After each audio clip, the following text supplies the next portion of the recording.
Sekarang banyak orang datang ke dokter THT karena batuk. Lalu dokter THT akan bilang, oh ini LPR. Apa itu LPR? L-nya larynx, P-nya pharynx, reflux. Laryngopharynx, reflux. Reflux lagi kan? Dari asam pergi ke sini, lalu dia mengiritasi di sini, di pita suara dan sebagainya, di pharynx, munculnya batuk. Jadi saat ini dokter THT kalau mendapati orang batuk udah lama nih, tapi nggak ada radang, nggak ada infeksi, nggak ada TBC, nggak ada apa-apa.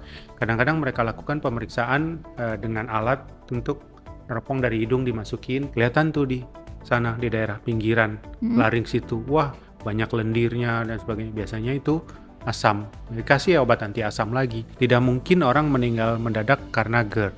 Kemungkinan yang diduga meninggal karena GERD itu meninggalnya karena serangan jantung. Gejalanya mirip. Atau mungkin waktu itu penyakit jantungnya belum ditemukan. Dia datang ke dokter, dibilang GERD, Anda GERD nih, minum. Tahu-tahu seminggu kemudian meninggal. Nah, berarti dia bukan GERD. Sebetulnya dia sakit jantung. Ada lagi yang berteori, iya memang jantungnya yang bikin meninggal, tapi asam lambungnya pergi ke jantung. Betul. Nggak mungkin. Salurannya beda.